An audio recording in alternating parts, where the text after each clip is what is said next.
The wind does not ask where the road goes. It slips through break in bark, through pale cracks in lintel stone, over a memory's shoulder and down into the cold space where names once gathered. The land forgets slowly, like sleep overtaking the body, but it forgets all the same.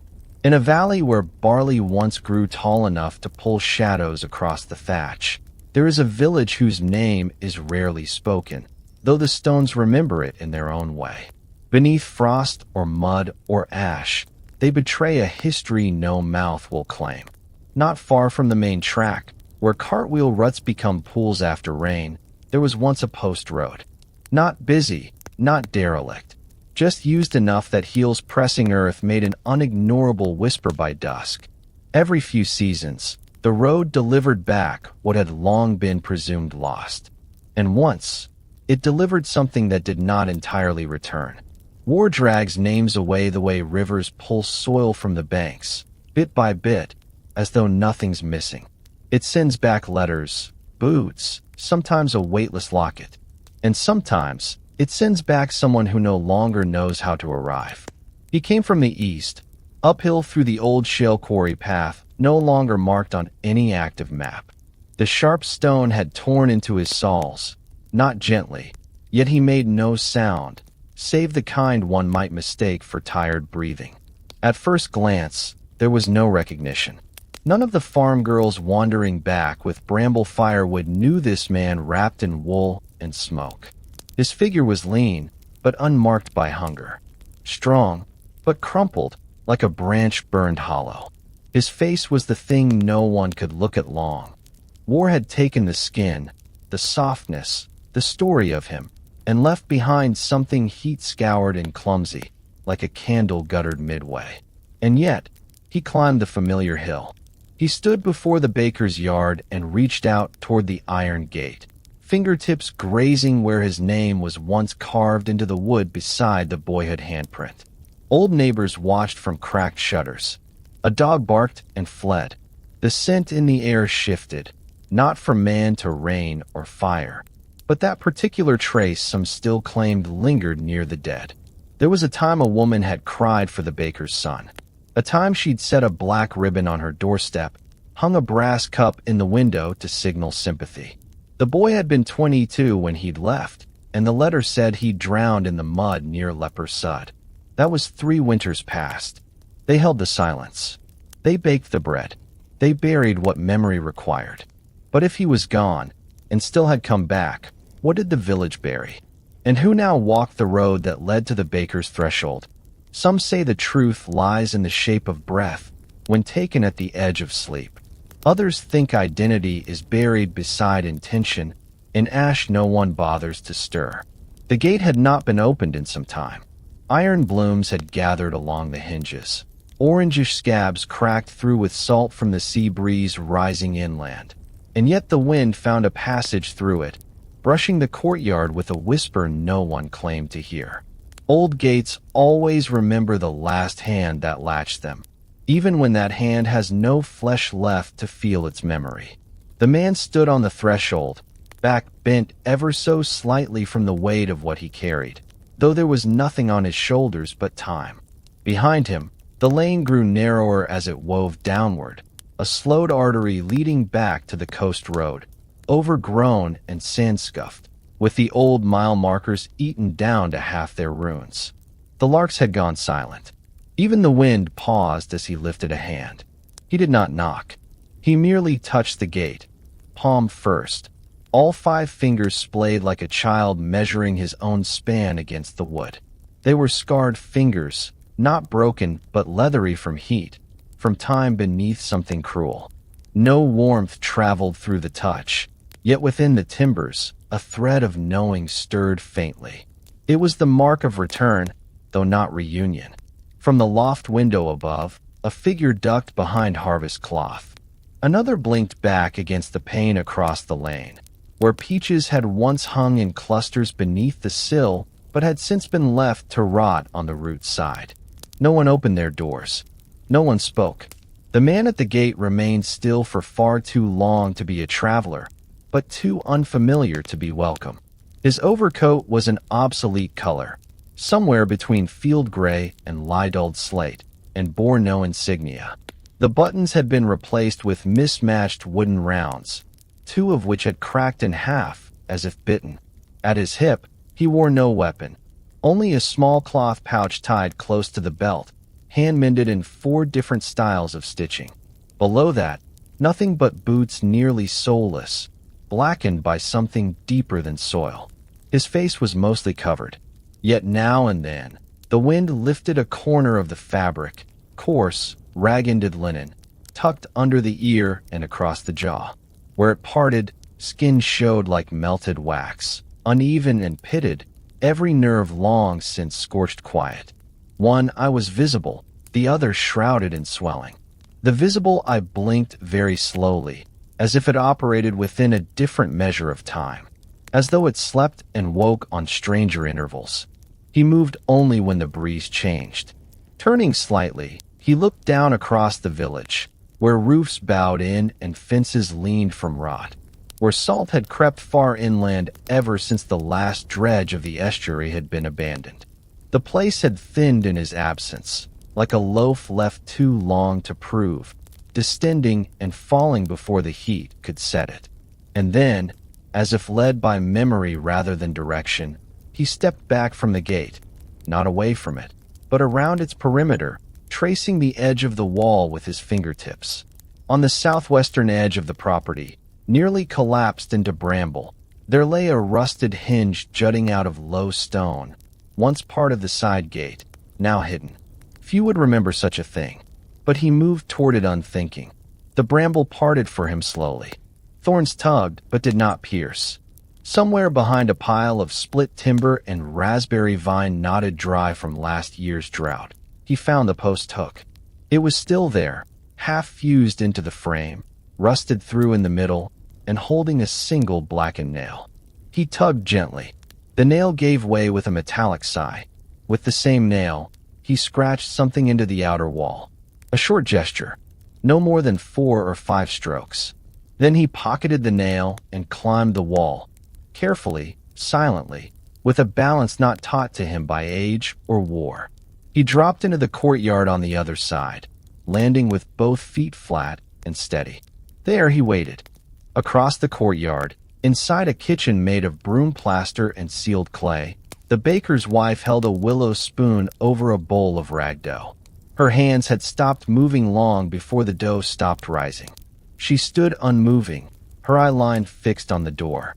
A single draft of chill had entered the house, not through cracks or gaps, but as if the walls had briefly released the last breath of someone long erased. The man did not knock here either, but he came forward slowly toward the kitchen window, catching its reflection not with curiosity, but with resignation. Some mist shapes its own face, even when stirred apart. Her hand trembled as the shadow outside lengthened, curled along the wall. She did not scream, nor did she call for her husband, who stood only a room away. Instead, she stared at the figure as she might at a ruin glimpsed from the back of a passing cart, recognition beneath layers of disuse. In that slow glance, something ugly lived. Not fear, not hope, but a hesitant kind of narrowing one does when two truths compete within the same frame. She had buried her son, or so she'd been told. A cot had sat empty, a letter had arrived, linen had been darkened for mourning. Down to the river, she went to fold those clothes into current. She'd kissed the band of flour-dusted wool he used to wear at his hairline. She remembered pressing her face to the pocket seam where he kept a stub of pencil once, worn almost to nothing.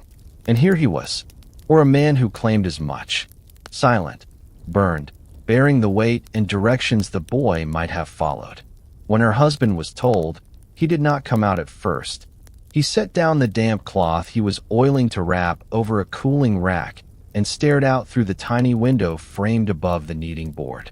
The dog beside him, a brindled mutt named Timber, began to growl not with anger, but with that kind of low discomfort animals possess when something is too quiet to explain. Together, they watched. The man outside did not move for over an hour, but when dusk pulled the world from color to silhouette, he stepped further into the yard. The gesture was not aggressive. He moved toward the well, leaned down, pulled up a bucket, drank. It was her husband who broke the silence, pushing the door open with a force just shy of welcome. But the man outside did not flinch. That was what unsettled the villagers most in the weeks to come. He never flinched. Not at doors, not at dogs, not at slammed fists on kneading boards or village boys demanding names from behind fences. He only nodded once. It was a small nod, not formal and not assured. The type of motion someone might make when checking if a ghost still followed them. Inside the kitchen, the air grew still. The spoon had sunk low in the dough without anyone noticing. Night came on thin legs, like a child unsure of its place. Some say the gate never closed willingly again, no matter how tightly latched. Others say no one ever found a latch at all, only the iron frame and the mark of 5 fingers spread wide, but heading nowhere. Beneath the old raspberry vine, a scrap of linen remained torn and caught near the nail hole. It had no scent, no color left, but it held the shape of something once wrapped against the wind. They had already buried him. That was the part no one could quite speak around. Not buried in some abstract, ceremonial, heavy-hearted way, but literally by tool and sweat. The hole dug, the names spoken into silence, the earth gathered over bone and cloth and ordnance scattered metal. Across the sea, near a place where trees bled white sap and the reeds were cut low every month to keep the roads passable in rain, a marker had been placed. It bore no carving but the initials EH, stitched into canvas beside a broken button and 3 teeth that the record keeper claimed matched the age. The roster from that season had his name: Elias Harrow, soldier, private, first rank after conscription, born Low Barrow, summer of the 13th year after the first salt harvest, brown-haired, lean, known mark on shoulder from press thresh accident. Ink thickened around that line, where someone had jotted mother-confirmed likeness by letter and a rough stamp, illegible now, maybe burned, maybe faded, maybe rubbed senseless by some clerk's guilt-ridden finger. And yet here he was, nearly 4 years after that line had been sealed. A gray-eyed man with no unchanged feature to offer had returned and said only this: "It's me." He hadn't spoken those words loud enough for the street to hear. Just to the baker's wife, who had aged forward by 20 years in one single week from that day, and hadn't rested since in any real, bone-deep way. She repeated the phrase again and again when they asked. "It's me," he said, "it's me," until even that felt like the name. "It's me" stood by the gate. "It's me" drank from the well. "It's me" walked out early and traced the frost that dipped into the wheel ruts before anyone else dared look. Some said it was the war that ate his face. Others whispered about sea fire, lashed to the ships carrying back those who didn't die clean. A few believed he had never left, only lived quiet in the shadow places, burned by something he touched out of love or vengeance, and returned only when he thought they had forgotten. But all agreed on one shape. The army swore he had died, and then came home. He had come without bag or paper or trinket. No tags, no scar that matched the drawings. No ring his father had handed him, for luck. But the healed brand along his hip, awkward, rushed, deep, matched the brand Elias once showed his playmates behind the stable wall. A forge burn, shaped like a barley sheaf, gotten when he'd fallen as a boy while helping twist the oven flue shut. That scar existed before the war, and none could name how a stranger would know its shape, much less where it was buried beneath skin. So why didn't the mother believe? She wept. Yes, held him like she wanted to believe her own body had made this figure, this silenced, slow-moving thing that measured each step like it feared time itself might catch up and peel it away. But something in her remained still, like dust on a windowsill no breeze had visited. She claimed he didn't smell right. Not wrong, just off. The voice wasn't quite his, either. He said words softer than he used to. Where once he teased in a loud, tumbling dialect, now he said things with too much patience, like a man worried his mouth might betray him. And what of the other one? There was the great embarrassment of it. A second Elias Harrow, claimed and raised by the widow across the road, who swore by every mark and signature. The boy had grown beautifully, all wheat hair and strong shoulders, and had returned from war 2 winters before with stories so precise. Some said they wept tears shaped like ink when he recited the fall of Harrimont Ridge. He bore a near-identical burn across the arm. Same man, same name, same place of birth. How could there be 2 sons buried and unburied? How could one village have wept for Elias Harrow twice? They spoke in whispers, never with both men present. The second Elias, the one with the unsinged face, the one whose voice stirred confidence rather than discomfort, had gathered warmth among the villagers. He helped Ashwood Maddie lift her snow-logged roof last spring. He stitched new leather for Reeve Clem's work gloves. He opened the abandoned granary cellar and found half a barrel of salt-pickled greens, just good enough to feed the winter-hungriest dogs. That Elias had charm, had laughter, had stumblings of pain, but no confusion in his bones. He knew the turnings of the village field names: Long Bent, Mill Hook, Greer's Shadow.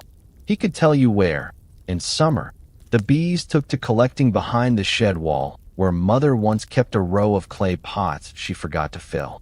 And yet, the burned man remembered odd things. Things no mother wrote in letters and no military registry would store. He remembered the twine stitch across the inside hem of his youth jacket, where his mother once fastened a brass coin. To carry the sun if the sky won't, she'd said. He remembered that his father limped more on cold mornings, less on dry fog days. He remembered useless yet particular details. Metronome steps the old reeds man took past his window before dawn, the way flowers sounded when spilled wrong over boiled linen. Neither man backed down. One showed scars and spoke pain. The other bore ease and familiarity.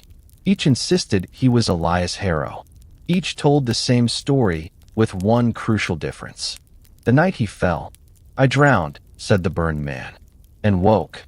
I was pulled free," said the other, "and sent home." It was the battlefield near Leper Sud, where river and trench traded ownership so many times. No one quite knew which side the dead belonged to. The mud swallowed bodies faster than names could be sent. Fire ran sideways along the earth, and sound never matched its source. In that chaos, 2 reports came in, both named Elias Harrow, both from Low Barrow, both wounded in the same volley. One burned, beyond recognition.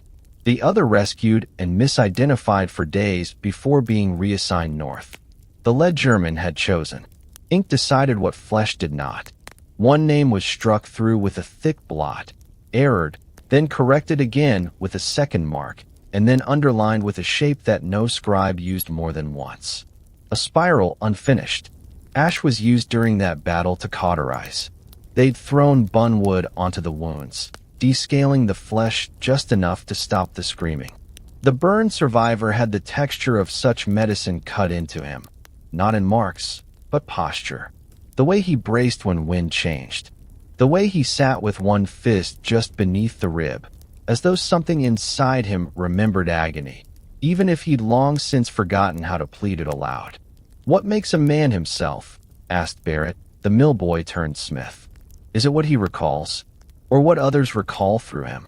The answer never came, and neither man yielded. So the villagers began to divide, softly at first. Some left extra balm by the burned man's windowsill. Others avoided it, choosing instead to walk the longer path just to smile at the handsome one who worked behind the granary. The baker's wife never ate bread again. She turned toward broths and roots, things that required nothing to rise. And then there was the ink again. Parchment found under a rusting locker at the far edge of the storehouse. On it, a draft of a message never delivered, addressed to Low Barrow Village, from a medic without a full name. It described a soldier returned from the dead, disfigured too much to verify, but whose fitful sleep circled around one repeated word: Barrow. The letter was dated 2 years ago, It had never been sent. Some claimed soot clung to it not from flame, but from memory. That ink, when left too long in silence, begins to seep out where truth once lay. The paper was shown to both men. One looked at it without comment. The other said, "That was the medic who sang through his teeth." A strange thing to recall, yet no one could prove it false. Nothing was proven. Time passed, slowly, and no third answer arrived. The gate remained sealed. But every few weeks, the wind slipped through. The hearth was lit again, but the house did not warm. It had always been the baker's way to start fires slow. Paper below the kindling, a feather twist of flower ash rubbed through the fingers to test the air. Licked thumb to check direction. Breath held, then offered. That morning he did the same. Bent in the dark, third match caught. It sparked hard and curled its warmth too fast, too orange. He hadn't meant to startle the room, but the flame jumped like something waking angry. His hand twitched back. Usually, Elias would have been there. The first Elias. The boy with the lanky step who once limped from bed before sunrise, hair still dusted with dreams, always muttering about his day plans in half-spoken syllables. He'd appear before the fire asked for tinder, before bowls were placed on boards. He used to laugh when the coals coughed smoke, stepping back with his apron already tied, right shoulder always slightly higher from a habit of bracing too early. The boy called himself Flame-Kissed, but the lean man nursing the kindling now did not flinch when the spark flew. He drew a pale cloth across his palm and pressed it around the match, snuffing the burst softly. He didn't speak when the baker gestured, just nodded, then reached for the peel that once belonged entirely to the sun. It should have been heavier in his hands, but he gripped it with practice, not false. The wrist knew the balance. The knuckles flexed ahead of the weight. He turned it without looking, laid it against the stone lip of the oven, felt the cavity of heat inside, and said, quiet as if sharing a secret to the wall, "Too dry." Not in judgment, not in tone, just truth, flat as cobbled frost. The baker didn't respond at first, just watched. The bread in question, a barley oat saison, meant for birds and early risers, hadn't risen much overnight. The flour had been tired, pulled from a sack too long untouched. He might have blamed the yeast, might have blamed the chill, but the burned man spoke before he could. "You need to wet the basin shelf before the second rest," he said. That was a thing only Elias had known. It was not in the recipe. The baker had taught it once, years ago, in spring when the warm season broke too fast and dough cooked instead of proving. The son had been 12, eyes sharp as a fox cub, ears always half-trained to things no one said aloud. Wipe the basin with the heel of your hand, water over it, then drag a clean cloth behind. None but the boy had remembered. Now it lived again, from the bruised lips of a desperate shape. Tension spread slow that day, unsaid but felt, like the scent of over-soaked oats or the cloaking wrap of rasped iron in water. People called it accident, forgiveness, confusion, but what it was could better be named collision. The house could not hold two sons. They tried, if that is what one could call the days that followed. Both men stood in the yard come dawn, doing different tasks with mirrored focus. One binding bolt sacks, the other reshaping the end of a banneton that had warped in the wet years. Inside, the baker's wife moved like breath caught in fabric, trying not to land too long in a single corridor. No one knew where to keep the boots. The favored chair was sat in once by each of them on the same afternoon. It had never had to choose before. Now it cracked. When one touched the doorframe, it creaked predictably. When the other did, it barely whispered. The dog, Timbre, who once chose all people with equal kindness, began a habit of grumbling at nightfall even when the family was indoors. His hackles lifted at odd moments, never growling, just unsettled with something he could not locate. But the heavy part came with the bread. Bread tells truth when voice fails. And in low barrow, every good story began in dough. Who you kneaded beside revealed more than confession. Where yeast took and where it curdled, which steam you opened to and which lid you sealed too late. This made and unmade memories. The second Elias, the one gifted with the face and favored history, liked his rolls pale, not underbaked, but soft, the kind children reached for, crust barely crust, crumbs gentle. He shaped them broad, like the old grandmother buns in the village northeast where people only whispered on market days. He glazed them with honey once, when no one asked him to. They sold well. He smiled. The joke followed. This one bakes for the living. The burned one returned to old methods. Stone-baked, near-black loaves with insides shot through with smoke flavor. Nothing ornamental, just substance. The sort of loaf split by hands with calluses. He carved nothing into the crust. He touched no sweetening. Yet the heat he used was precise, not lazy, not rushed. Pure calculation. He bakes for the dead. Somebody whispered near the old well. The phrase stuck. One morning, he left a single bowl on the ground beside the old hairstone where he and the first Elias once played coin hop. The stone wasn't his to claim, yet he traced its edge, left a print. 3 children walking early saw him rise from it, hands sooty but unshaking, a shape of bundled crust in the hollow at his hip. That bread was gone by dusk. A fox, maybe, but no prints. Later, during another baking, the two came near each other, closer than they had since the first return. No one else was in the room, just fire and flour.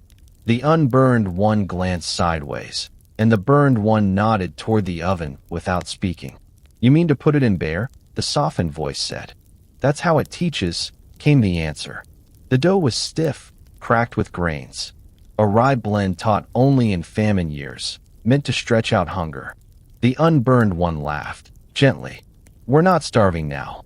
The burned one murmured, "We will be, come frost, if you keep wasting sweet flour on weak proving." They did not speak again that evening. The dough didn't rise well. Neither man offered it for sale when the pail came. That night, salt bloomed on the window. It wasn't coarse sea salt. It was the finer kind, the type leached from clay jars during frost shifts, clinging to glass as a warning or a trace. The sort no one places, yet everyone finds unsettling when it appears. And it had settled across the inside of the baker's house, on panes and pails and one side of the family chest. He blamed weather. Others blamed the burned man. Fear is not always shouted. Sometimes it leans its weight into the structure and waits. Quietly. And so it was the village began to pivot. More people came to the shop when the pale Elias worked. Not for dislike of the other, but for comfort. One looked like apology come to life. The other looked like a question without a proper place. The burned man asked for no payment. He left no mess. He slept, they would say, in the grain room, because the rooms upstairs were never assigned to him. But no one could say they checked. No footprints. Only grain arranged differently when morning came. In the margins of the baker's ledger, a book very few ever opened, small exact numbers began appearing next to loaves delivered. Not prices. Totals. Fractions added. Accounts balanced. The sort of math Elias had never cared to master. But it was the wrong handwriting. Tighter. Left slanted. More careful. The baker brought this to his wife without words. She closed the book quietly and stared out the window. By then, the salt had spread further. Beneath bedsheets. Inside towels folded and left untouched. The dog refused to sleep where he used to. One night, a length of flour cloth was found soaked through on one side, though the room had no leak and no spill. They used to say the house knew who it belonged to. Now the house waited, as if choosing, as if bracing for one of them to leave. And then came the culling wind, the one villagers knew only came when old things were about to be moved, broken, or forgotten. It breathed through every joist that week, cracked one of the upstairs panes. A loaf split in the oven without touch. A noise came in the night like the heaving of air pushed too hard through a lung full of sleep. At sunrise, only one pair of footprints left the house. They tracked across flowers scattered by wind, the way bakers sometimes left it on porches to feel how cold the season might be. The prince stopped at the edge of the bread shed. A heel mark lingered, then nothing, just salt. Beneath the empty banneton, a crust had frozen mid-rise, touched by no hand, yet still warm inside. Some say bread carries memory better than ink. Others say it simply reminds the hands what they've lost. Mirrors were never abundant in Low Barrow, not because of superstition, nor cost, nor scarcity of glass, but because too many truths could be seen all at once if one looked too long. What little silvered glass did live in the village had softened with age, edges peeled under lye wash and time.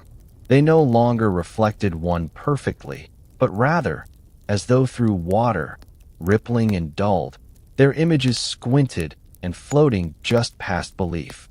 In the home that once held a son, then two, then none, there hung such a mirror, laid deep into a frame of brittle wood carved with the gentle intention of some long-faded ancestor.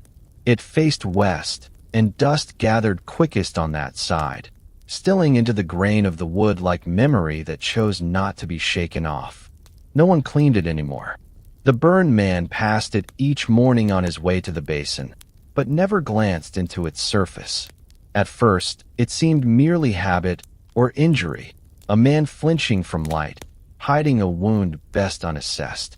But over time, those who watched from corners began to notice that he moved with too much precision when near it.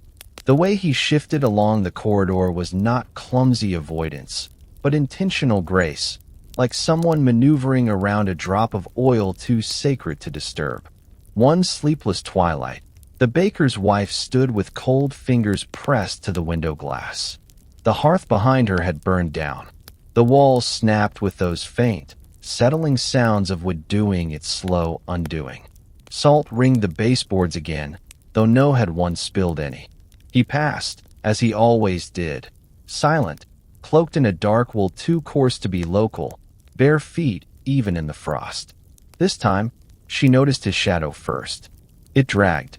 Not long, not violent, but bending in a way no lantern light could explain. It did not follow. It led. It arced not from the feet, but from the center of his chest, reaching along the floor like a line drawn by memory before movement. And then, only then, did she look toward the mirror. He was not in it. The corridor was captured, pale as breath in moonlight, floor and wall alike present in the glass, but no trace of the figure passing through was offered back. The wall behind him, the basin past him, the door he'd leave through, all visible.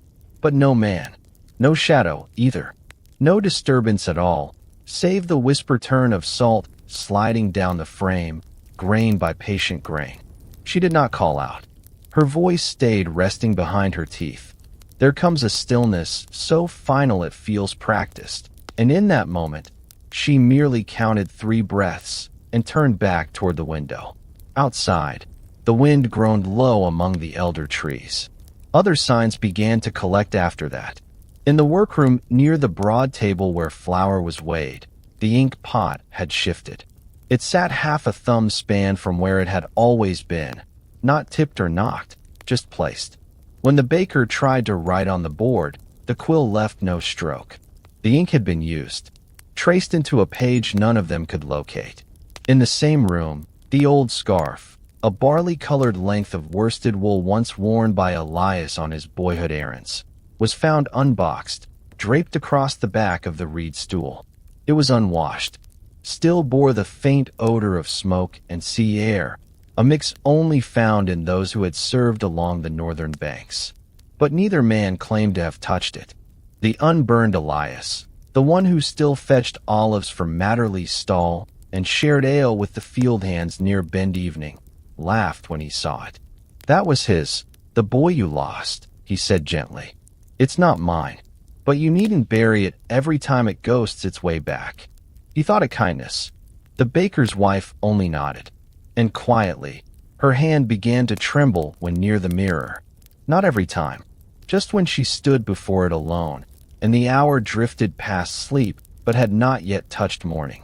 Something waited then, not a presence, but an absence draped too heavily.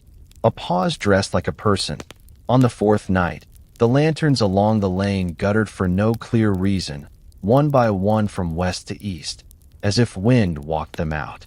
The burned man abode in the grain room, as he always did. But when dawn came and his bedding was folded, a new shape lingered on the wall across from where he'd slept. Chalky, traced with wet coal hand. A line, a mark, and a second line through it. Some said this was the family rune, the same once drawn above the bakehouse door when the first foundation stone had been laid 3 generations ago. It was a sign of belonging, of bread not just baked, but shared. Others whispered it looked more like a crossing out. None dared ask what it meant. When the baker finally confronted the mirror, he found no comfort in the result. Alone in the hall, one finger beneath the shelf, he watched his own face mirrored, dulled but intact. Though he noticed one detail, subtle but wrong. His shirt was buttoned left over right in the reflection, not right over left. And his lips, lined by weather, did not form a mouth he recognized. Just a subtle curve upward, held too long, empty of breath. He never spoke of it again. A week after, when ice weighted the low trees and brittle leaves refused to fall, old Lear's daughter came to deliver fruit wrapped in straw. She's the one who asked the wrong question, thinking it innocent. She pointed to the burned man, seated on the steps mending a leather satchel with the calm of someone who remembered every stitch. "Who's your father?" she asked, sweetly, because that's what villagers asked to fill the space. He didn't answer, but his hands paused, then resumed. Later, she swore she'd seen his eyes in the pot water, reflected just beyond the rim, and they weren't his. She said they were dark, not gray, and flecked with something like ink in running water. Others rolled their eyes, but none forgot it. The mirror, too, played its part again. One evening, the wind caught it. At least that's what the baker claimed when asked about the noise. The frame had fallen, face down into grit. Glass cracked halfway through, spider-veined and flaking at the corner. The center, however, held, unshattered. When it was lifted, the floor beneath it was dry. Not a speck of dust, like nothing had touched it in weeks. The burned man stood in the doorway, watching. He made no move toward the frame. Instead, he turned toward the hooked spoon still mounted on the wall. Barely anyone noticed it anymore.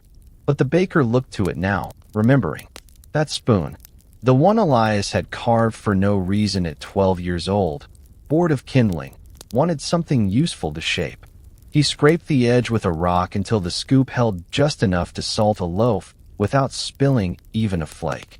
He'd branded his initials on the handle, unevenly, not yet steady with tools.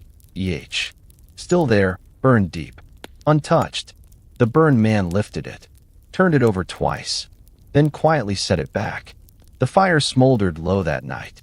The baker used no kindling, just coals already gray with waiting. The room did not warm, and yet sweat beaded beneath his lip, and the flour clung damp to the boards. Salt again ringed beneath the window, this time broken at one place, as if someone had stepped almost into it, then turned away. Come morning, the baker's wife opened the mirror's wooden backing and found folded paper glued where the canvas had peeled, a letter stitched into the webbing, never seen. Faded, but legible. The signature bore no name. The ink was splotched in one place, as if smudged or swallowed. The letter said only, "This one remembers breath he never took." She burned it in the hearth, without telling him. But the next day, the burned man's voice returned, a little, not all at once, but like rain coming through soil. He spoke 3 words, "Flowers soured today," and walked out. It was the first time he'd used his breath on something mundane.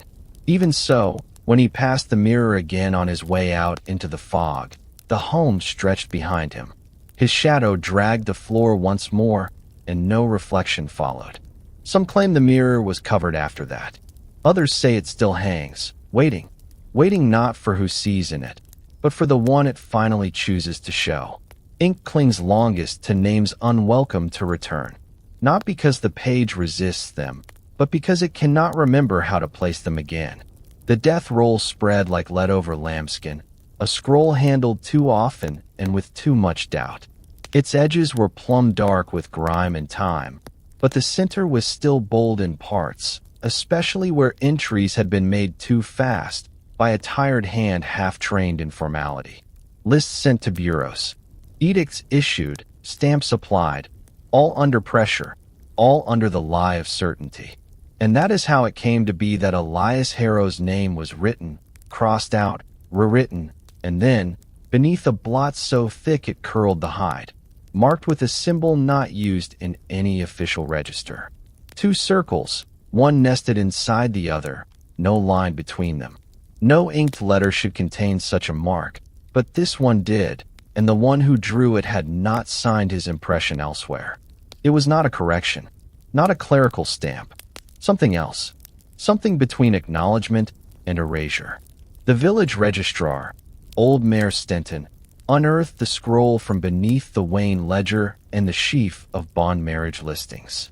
She laid it on the weighing slate and unfolded it with more care than she thought she still had in her joints. Something about the scrawl pulled her in, particularly the third entry from summer of the Ashwinter campaign. The Harrow name not once, but twice, placed against the same set of ciphers. Field burned, river drowned, no body recovered, 3 witnesses uncertain. 3 witnesses, and none still living. She remembered the courier who brought the first word. His coat was stiffened leather, his eyes too wild to speak clearly.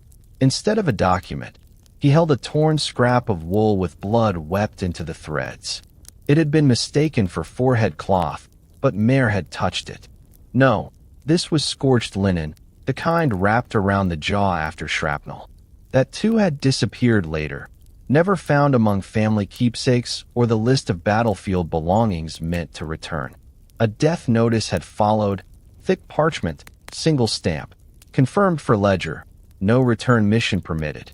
The seal, red and lined with ink, had cracked before it ever reached low barrow. The wind burned through the rider's pouch and left the edges smoke crooked. Before she retired, Mare tried to write a letter to the Harrow family out of private courtesy, just beyond the official words. She never finished it. It remained unsealed, folded into a deer-hide sextant case that no one had used in 30 years. It said little more than this. His name passed through me, but I felt no weight along the wrist. I do not think he's gone in the way they claim. That letter had stayed buried, until the burned man returned. She took it from storage the morning she saw him walk through the frost-gloved square, where no one else dared look long. People passed him differently, not in a way of fear, but as one does shadow, quietly, quickly, sorry without knowing why. Some nodded, some lowered their heads. One child followed half a pace behind, certain he recognized a limp once taught to him by his brother while pretending to be soldiers. At her desk, Mare studied his motion. She was not a cruel woman, not swayed by likeness alone, but something tugged in her fingers. Thin salt lines, crusted dry in the parchment folds, began to crack open again. The ledger resisted being touched. She pried the hinge from the cover and slid the name leaf free. There were 2 entries. One in August, for Elias Harrow, believed drowned. One in October, for Elias Harrow, admitted abroad for burn recovery, no further status confirmed. Both carried the same date of conscription, the same origin, and one unspoken truth. The name was too intact to belong to both. She summoned the baker. He came slowly, regret climbing behind his eyes like steam behind age-frosted glass. He had not read the ledger in years.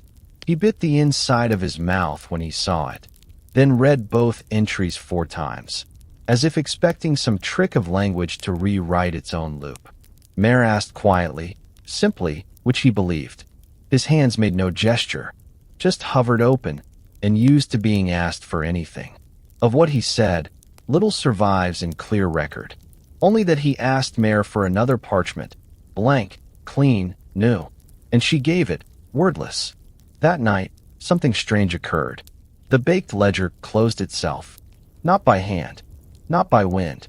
The thing was propped alive on a stand, no draft in the room. and yet it slammed with an audible sigh of pressed air, so loud Mare thought a cupboard had fallen. She searched every hinge and found no cause. The next day, when she opened it again, both harrow entries were great, as if blanched by smoke or rubbed down by salt. The names remained, but ink had muted its own history. Word spread, slow, then wide. The burned man did not speak of it, had no knowledge, seemingly. But the day after the ledger sealed itself, he stopped wearing the wool wrap across his jaw. Those who saw him flinched before their eyes calmed. He gave no reason for this. The pale Elias did not change manner, nor comment, but his manner with the older folk turned careful, and with the children, distant. Something else shifted across the village. It was not trust, nor clarity. It was the slow suspicion that both could be right, or both could be wrong. That the Elias on the hearth's edge and the one drying barley among the west fields were fragments flung from the same shattering. Parts scattered, none entirely whole. One remembered scents, the way his mother reflexively salted her wrists to keep flour from chafing. One remembered noise, the exact creak interval between the two floorboards toward the basin. Both claimed the same face, once. Neither could prove the soul behind it belonged to the name.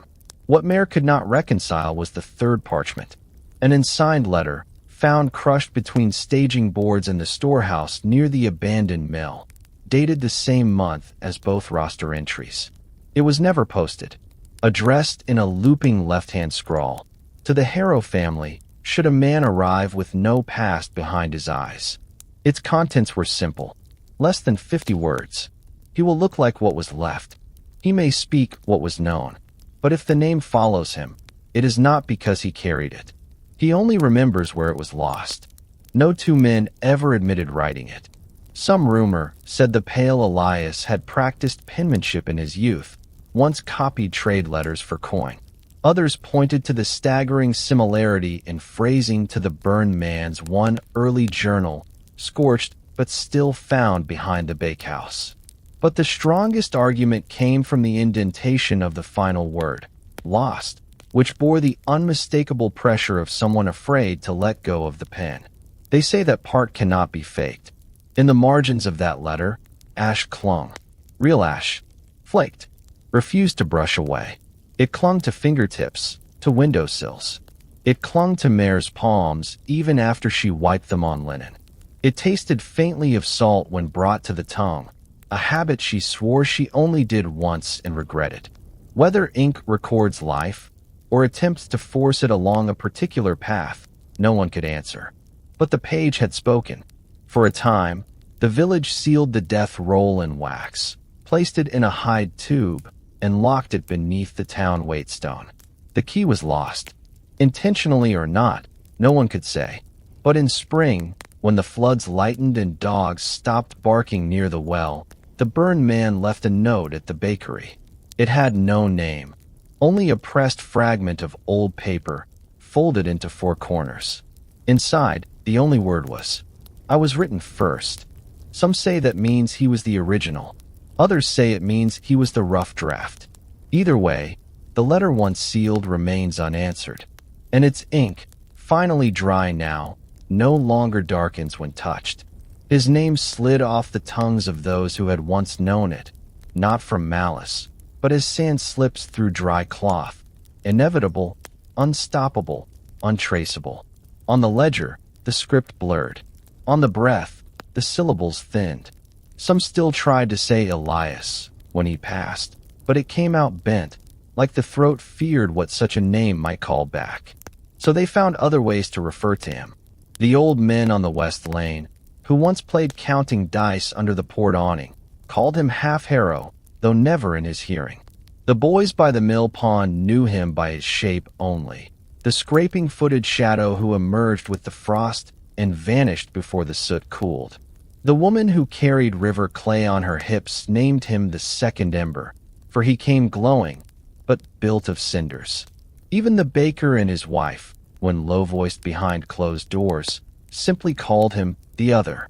Not Elias, and not stranger. The village never outright cast him, But they withheld something wiser than speech, the repetition of name. That omission grew louder by absence each week. Unburned Elias walked freely among them, smiled, corrected field tales, kissed a girl by the pickled cabbage stalls. The burned man did not smile, and if he kissed anyone, it was in a place memory does not record.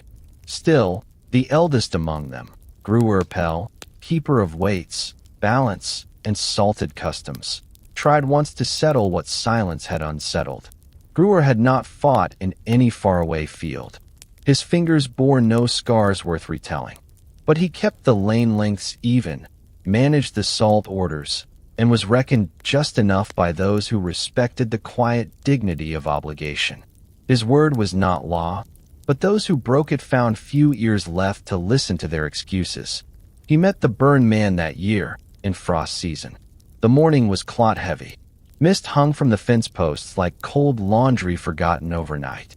Gruer carried salt in its 7th annual portion, bound for placement along the millstone footings, part tradition, part superstitious function. The salt was dusted just enough to warn mold, not enough to sting rats. It was placed in ritual spots: the lintel, the shaft ends, the lock gap, the stone lip. Gruer saw a figure already there, standing on the worn path between the grain damp and the sieve house. Arms held slightly forward, not touching anything, just breathing. He hadn't called out. No one did, not the first time. But when the man knelt to draw something into the ash clay rimming the mill foundation, Gruer stepped forward. Not accusing, not alarmed, just wary, and already chilled from the long walk down the lane. The shape in ash was not a word. It might have once been 4 letters, or a symbol nested with others, or a name lost mid-carve, but it ending with a dragging line before the man's palm closed over it. Gruer asked, low-voiced, "What are you writing?" The man had not looked up. His hands were still damp with ash. He did not reply right away. When he spoke, it came slow. Salt remembers first. It wasn't a phrase Gruer used, but it stirred something old, like an unfinished lyric heard once in childhood. And unwelcome. "Do you know what we use it for?" Gruer asked. He meant it plainly, without edge. "To weigh truth," came the answer. Gruer sat down the sack. The salt inside sagged forward in a single mass, not lumpy, but cohesive, like it wanted out, or back to something. "You used to play here." Gruer didn't blink. "There was a boy," the man went on, "named Elias Harrow. He set the mill shed afire once, only a little. Tried to tan green wood. Thought the smoke would dry his boots." Gruer did remember that. A small delinquency, never told aloud. He swallowed. "And that boy still limps," the man said, pointing not to himself but toward the direction of the square. There was silence then, only the press of breath, and beneath it, the trembling, lifting sound of dry wind sifting through gravel.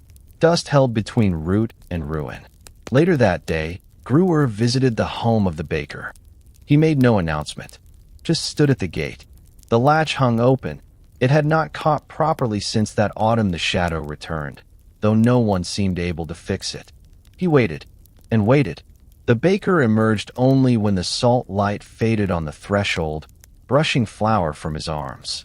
Taller than Gruer remembered, and far more tired. "I've spoken with him," Gruer said without preamble. The baker nodded once. "Nothing more. I've also reread the counts. The entries give us no answer." Gruer paused.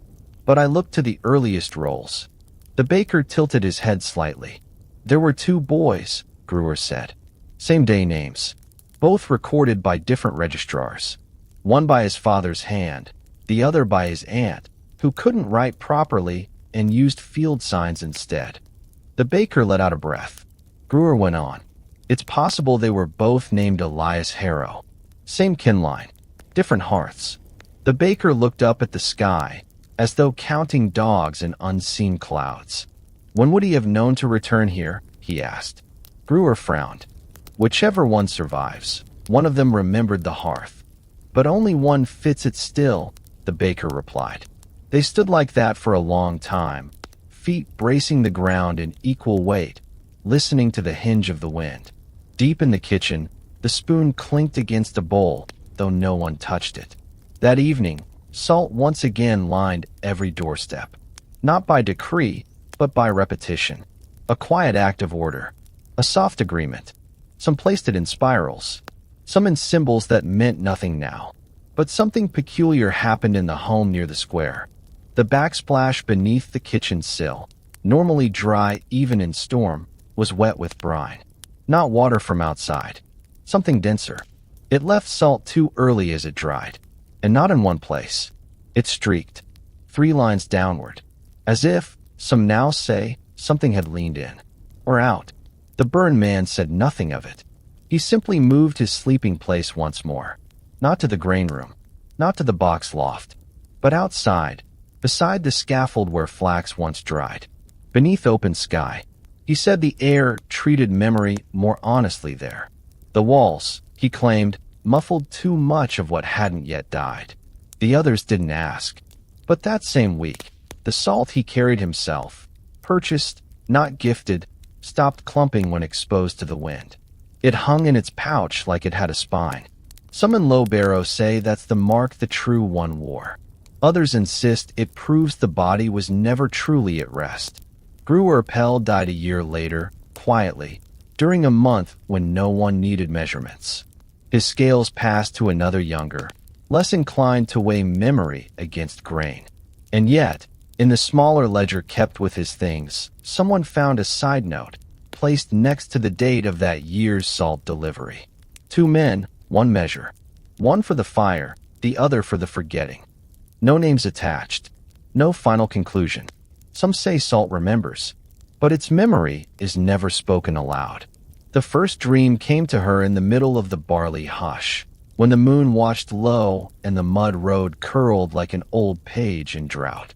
Her mouth was open when she woke, her body colder than sheets allowed, and her breath fogged the underside of the rafters though the fire hadn't gone out. She sat still, not blinking.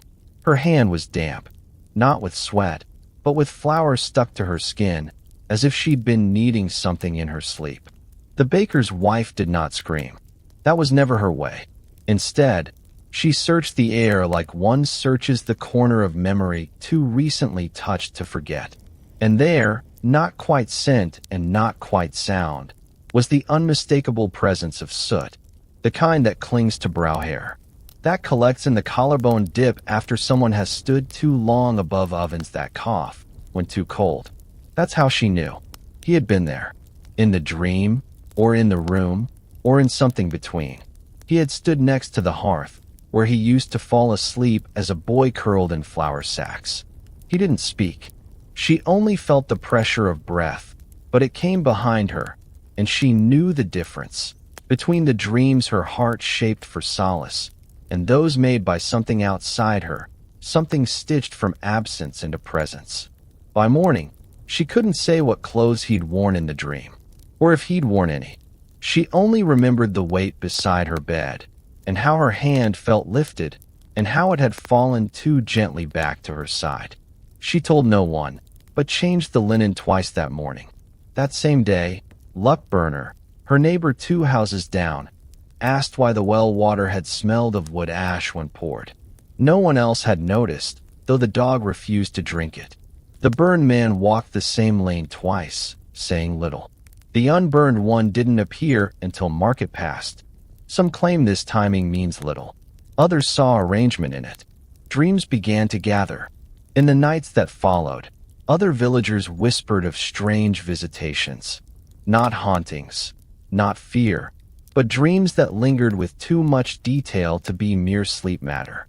A seamstress on the edge of the north field swore she washed black fabric only to find her fingers dusted with salt when morning came. A child near the granary spoke of an old game forgotten by name, but remembered by parts. Jumps on boards, coins under stone, a tune half-hummed. When asked how he knew it, he pointed to a man who stood near the barley bend. "She sings it when she thinks I'm not listening," he said. The child's mother asked who he meant. He looked blank. "No one now," he replied. "But he's got his hands in the dark water." Meaningless. Or not. On the second Friday after frost broke, Bess Cola, widowed 5 summers, speech gapped by illness, came to the square with a letter soiled at the seam. Not local parchment, but trench-stained, crumpled and flattened with dried leaves between. She said nothing, just handed it to the baker's wife, then retreated without expression. The letter, when opened, bore no greeting. It held 3 lines. The boy who returns with salt in his sleeve is not to be sent back. A name cannot burn if ink records second. He still remembers the lullaby sung over cold rye. The baker's wife dropped the letter, for no part of it should have found her, but the lullaby in question was one she invented once when Elias was 5, only used during fever season. It existed in no book. She had never sung it aloud since. Neither man had ever commented on it. But that night, while peeling beets in silence, the burned figure twice murmured something under his breath. A half-lyric, never finished, tune-matched. That was when doubt changed rooms. Not who he was, but how he carried it. The unburned Elias was seen watching frost form on the window panes, not speaking. He handled himself softer now, slower, and began to answer questions with simpler replies. One villager, V.O.T. Dunley, claimed he overheard unburned Elias whisper to himself, "Even if I was first, I didn't bring back enough of me to hold it." Statements like that do not vanish. Ink holds them. Within days, a page appeared pinned unofficially to the timber post near the ledger house, and signed, charcoal written in tight script. No one claimed it. One returned with hands that remembered shaping. One returned with stories that fed crowds. Decide which is a survivor. Decide which is a story told too long. Below the script, a softened smear, either ash or wax. No consequence followed. The town made no declaration. The 2 men kept to tasks, sharing no space. But sleep became complicated. Those who drank well water before dusk found dreams tasted of salt.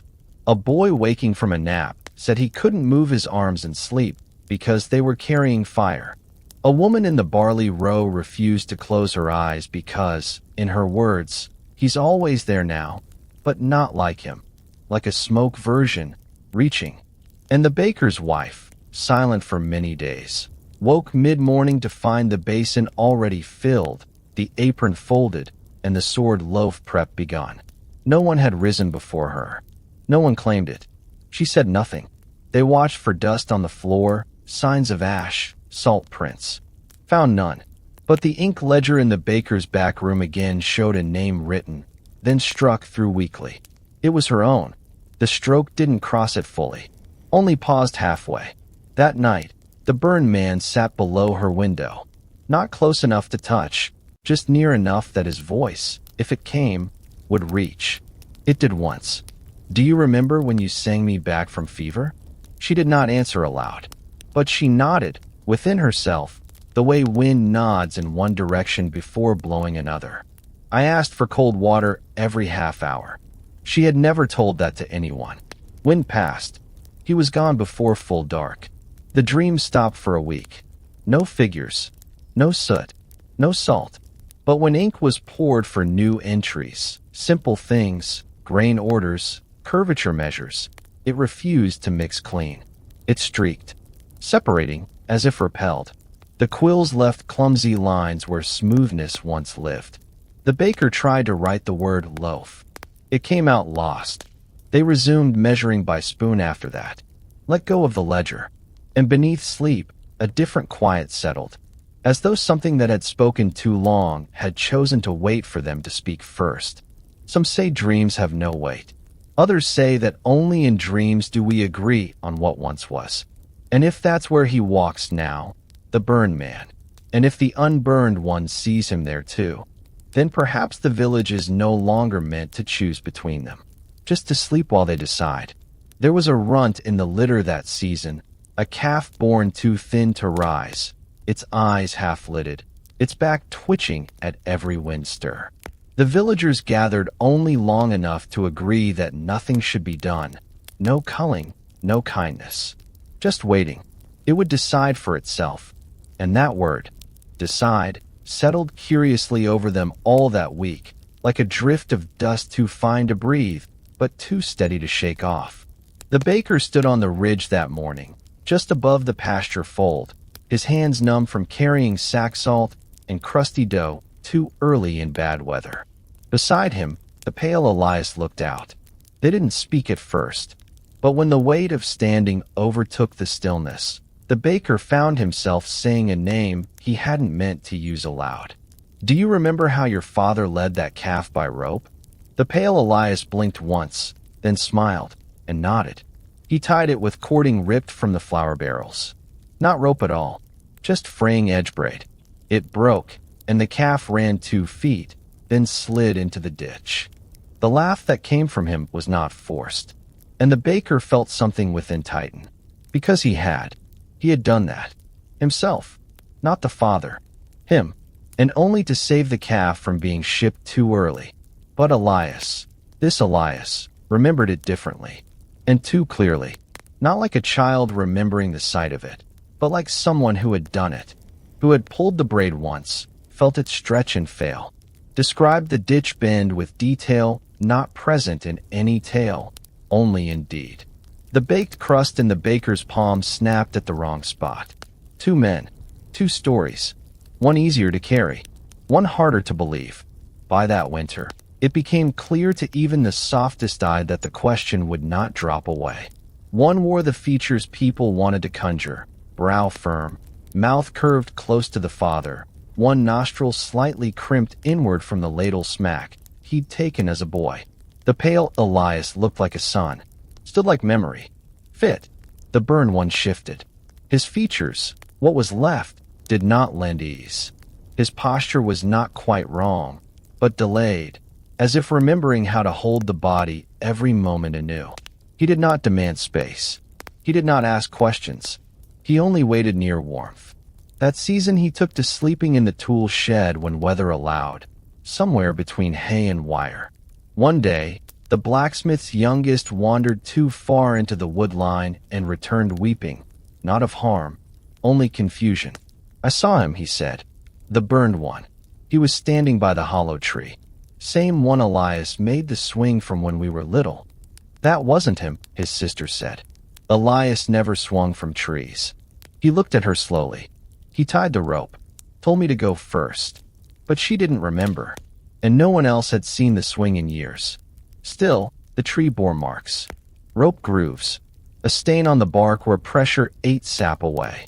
The baker walked there after dusk, touched the trunk, rubbed his thumb down the groove, and found something deep stuck in the middle. A sliver of bone. Dog or bird. Not human, but carved somehow. A notch down the middle, with a crease like it had once been whittled to resemble something. Maybe a tooth, maybe a flame. He didn't take it. He let the wind bury it back. Voices began to fray. It wasn't angry. No one shouted. The village knew how to disagree without heat. But though no assembly was called, a kind of division settled, as soft as frost. The butcher's boy, who had shared a cot bed with Elias before conscription, swore the pale one used to hum before sleeping, and now no longer did. The grain counter said the pale one's knuckle was the wrong shape from the time he'd broken it on a wager throw board. No scar, he said. No bend. Not anymore. But when the burned man was asked, no answer. He touched his own hand. But there, too, scarring was too deep to read what had stubbed or healed. Someone asked the question that would not leave. Can 2 truths walk under the same name? Or must one have stolen it? The answer did not come, but ash began to appear again, in unusual patterns. Not streaks near the hearth, but settled dust in corners no fire had reached. Beneath the spare cot, inside the grain barrel, as though a hand had dipped 2 fingers in fire and brushed along the surface, pressing an understanding into flour meant to be made into bread. The ink book, long abandoned, reopened without touch. The page bore only 2 lines. Elias, born once, returned twice. No pen near, no prints, just salt crust whispering along the edge where the ink had dried. One morning, the baker's wife watched both men from the upper loft. The burned one sat whittling something from a dry moss branch. The pale one boxed apples 6 at a time, wrapping each in straw. The movement beneath the work was the same. Both turned wrist downward, slid thumb edgewise, tapped the forefinger against a silent rhythm. She watched for minutes, then turned away. In the flour tin near the hearth, one item rested high atop the white. A coin, brass, bent along one edge. She hadn't placed it there. She had once sewn it into Elias's jacket pocket when he was 5. To carry the sun, she'd said. That jacket had burned in the chest fire. The coin was folded like teeth had clamped against it. She clutched it once without drawing breath, then placed it in the grain bin. By dusk, it returned to the flour. Across the village, small slippages began to occur. A brush left on a shelf was found in the field where no one had gone. A child's song became popular without being taught. A door that creaked for others bore silent hinges for the burned one. Always. And one day, the pale Elias looked into the old tin mirror behind the granary. He staggered a step back, then walked away. He never said what he saw, but he spent the next full day silent, repacking grain already sealed, reknotting cords dry from last year's store. The baker approached him late, before dusk. He asked only this: "Son, are you all right?" The word hung longer than it should. "Son." And for the first time, the pale Elias did not answer to it.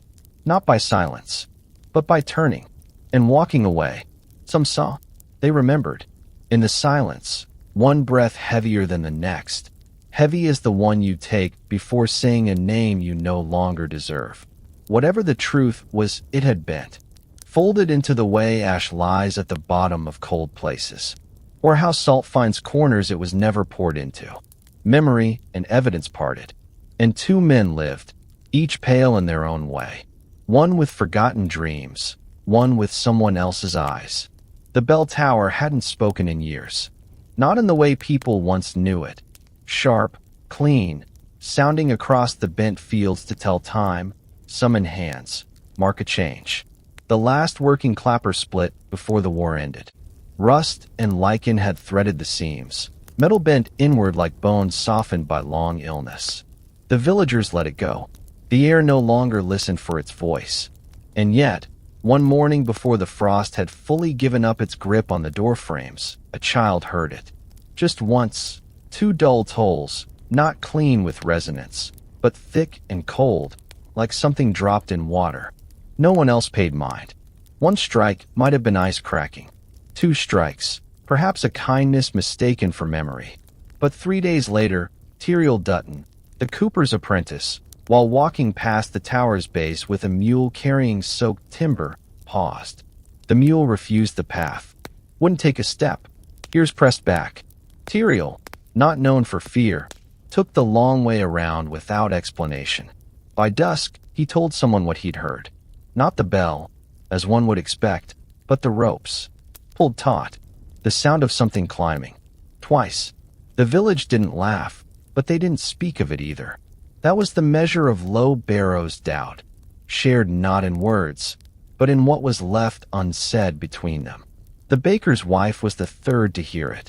She sat beside her thread-cooled tea, facing the square. The wind had been soft that morning, barely pushing the flour cloth shifting on the stone ledge. When the sound came, again 2 strikes, close, uneven, as if wrung from different hands. Something settled across her chest like silt. It didn't sound as it once had. Each toll carried a shudder beneath it, as though pulled straight from earth.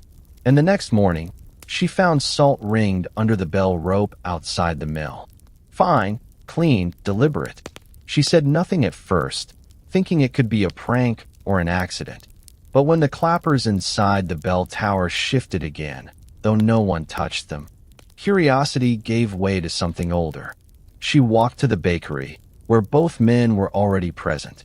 The burned one was slicing kindling in exact halves, tip to handle, clean as surgical work. The pale one was coiling dough.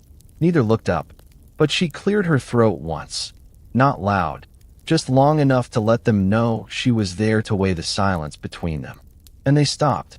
That same evening, The pale Elias arrived at the tower. None could say what possessed him. Some watched from behind shutters. Others claimed not to. But he stood below it for a long time, reaching no higher than chest to lintel. His eyes were set wide apart, shadowed more than usual.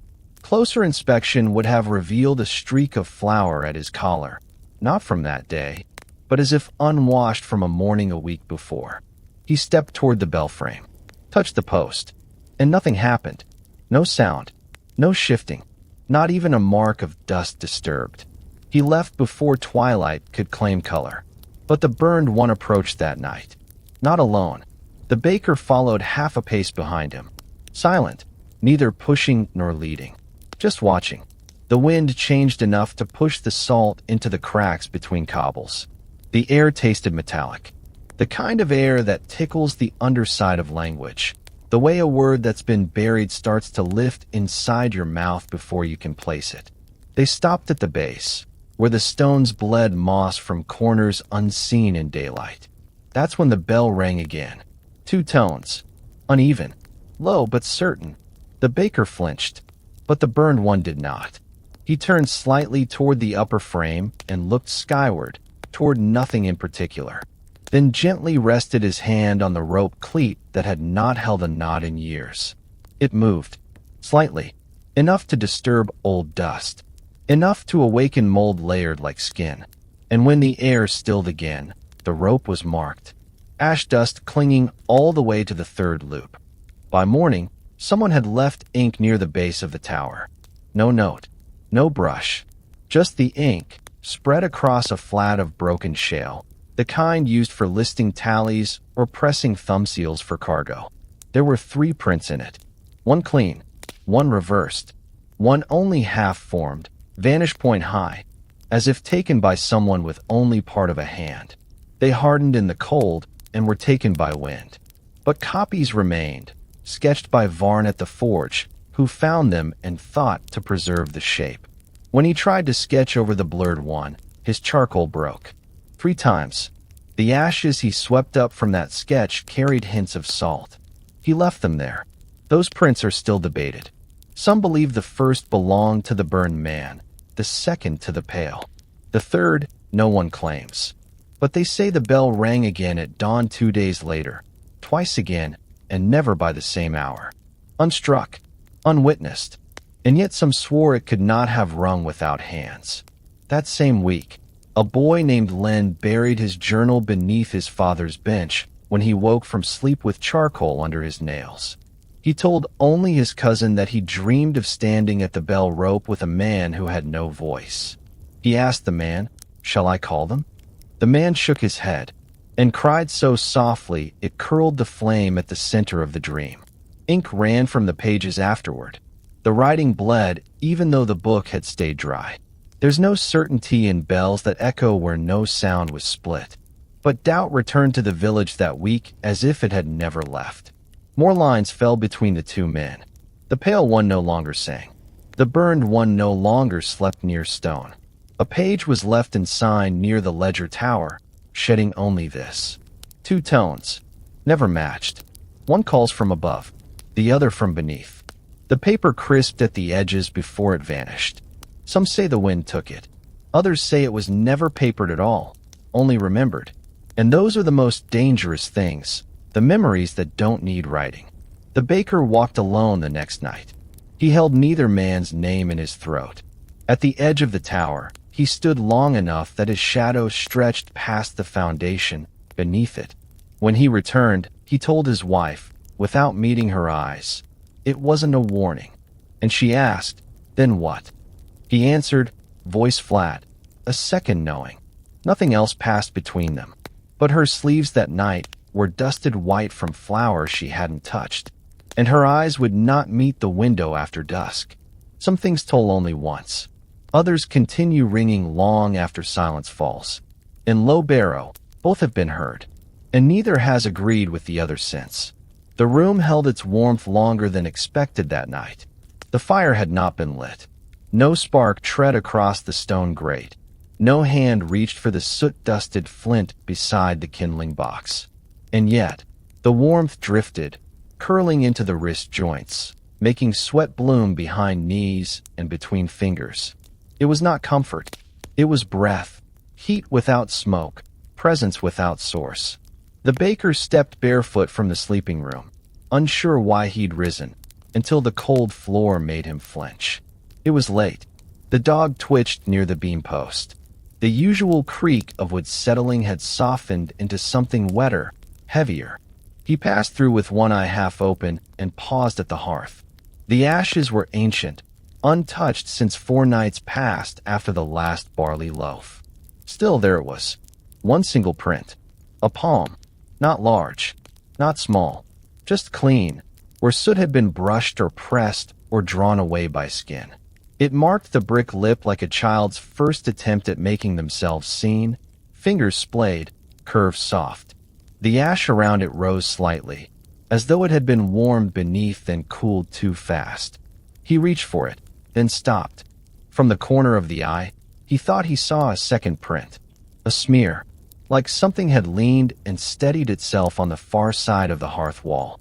And beyond that, the unmistakable scent of heat left behind by a fire denied permission to burn.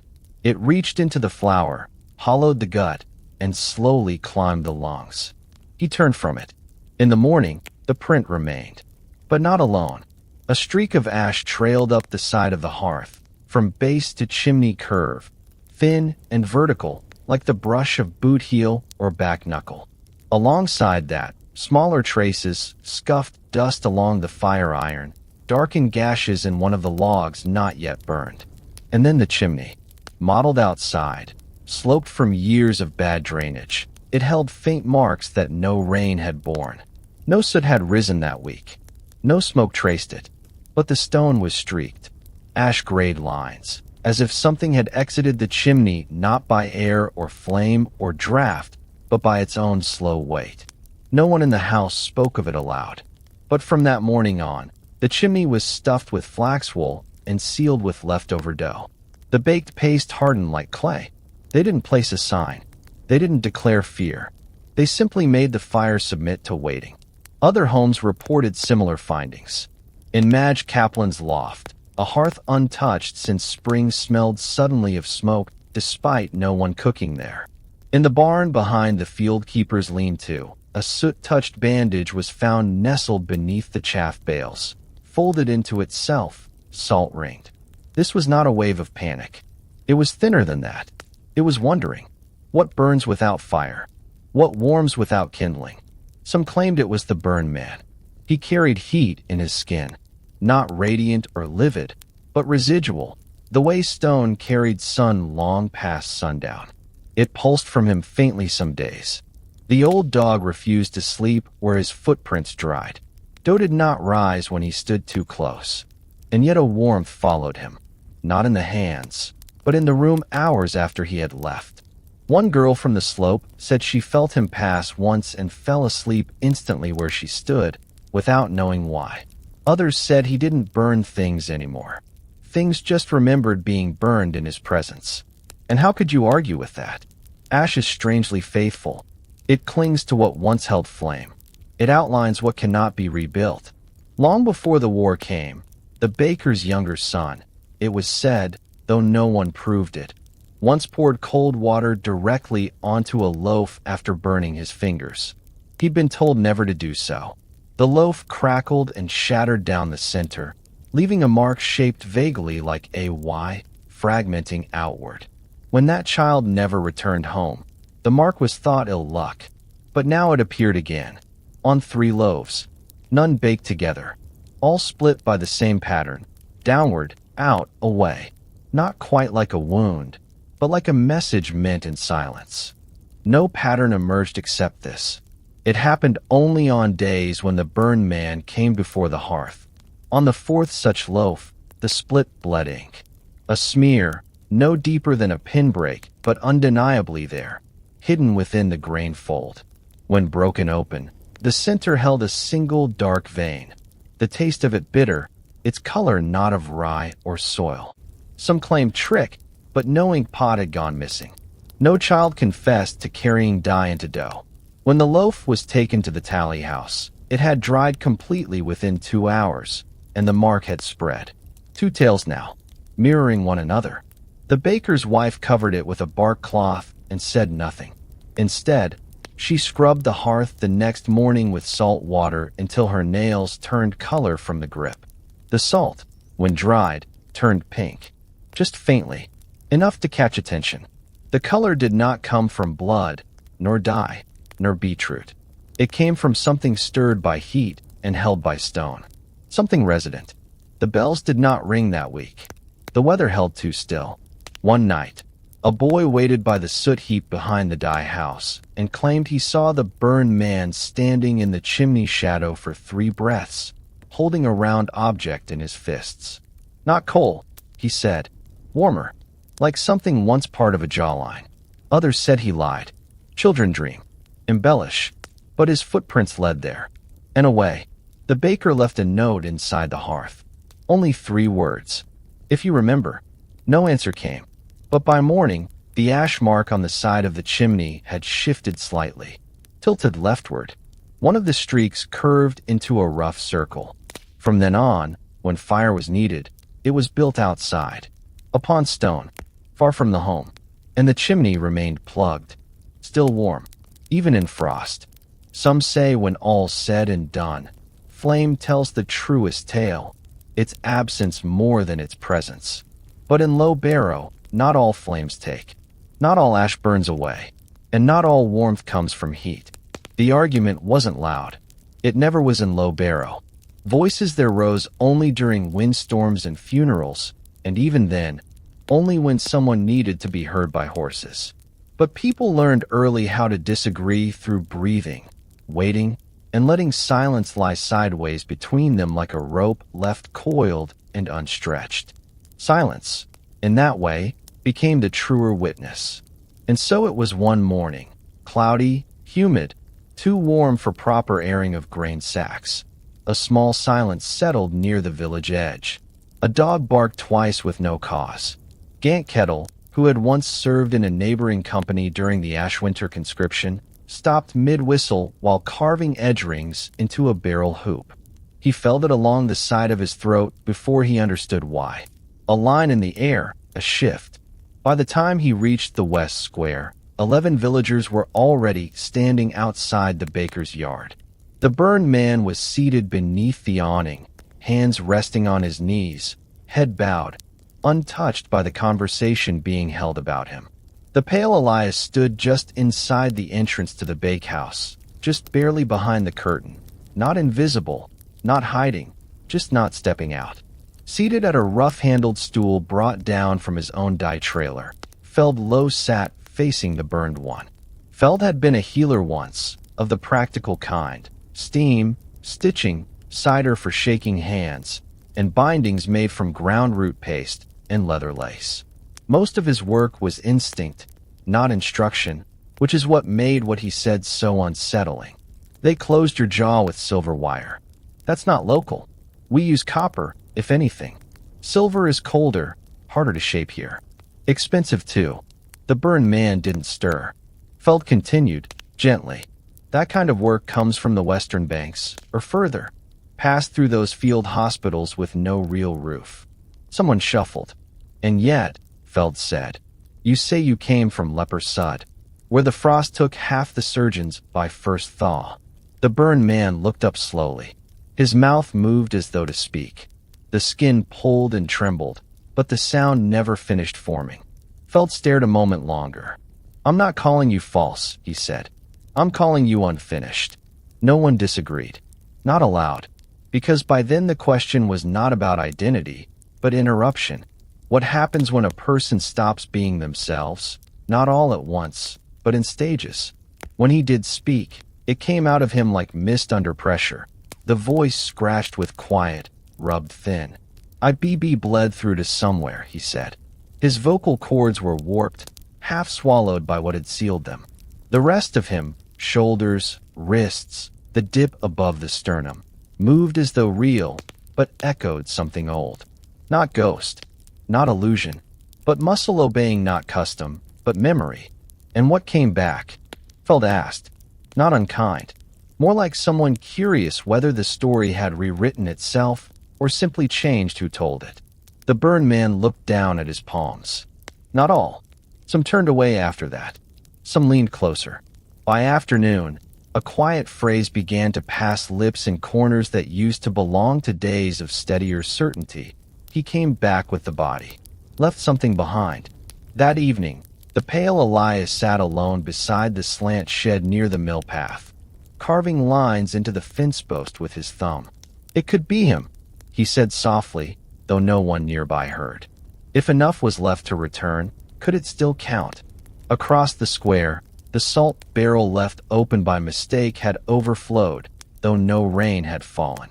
Salt gathered near the well again, more than usual, this time shaped not in a ring, but in a strange kind of curve, like someone forming an arch backward. When the baker passed it by moonlight, he paused and looked behind. Footprints led up to it. Stopped. No return. Back at the hearth, no new fires were lit. But warmth held, as if someone had walked through and didn't want to disturb what wasn't his. Even as the baker placed new loaves on the rise, he noticed the air above the dough shimmer, ever so faintly, not from heat, from pressure. He said nothing. Later that week, the burned man offered to carry flour sacks to the ridge storehouse. 5 at once, 2 under each arm, 1 balanced across the shoulder blades. Too much for a man his size. And yet bystanders noted no strain. When he returned, for stayed on the shelf, but 1 sack leaked. Not flour. Ash. Feld tested it. The base isn't wood, he muttered. Furnace ash. Burnt linen filings. Field soap. Blood crust flaked along the edge by morning. No rats touched the pile. By then, questions rose like vapor. Was he clothed in something that had caught fire too late to save him? Was the body returned his in structure, but not in movement? Feld spoke once more, this time with the baker leaning nearby. There's a thing that happens when men lose skin too quickly. They heal in places they don't remember. Shoulder forgets what wrist can do. Eyes report faster than voice allows.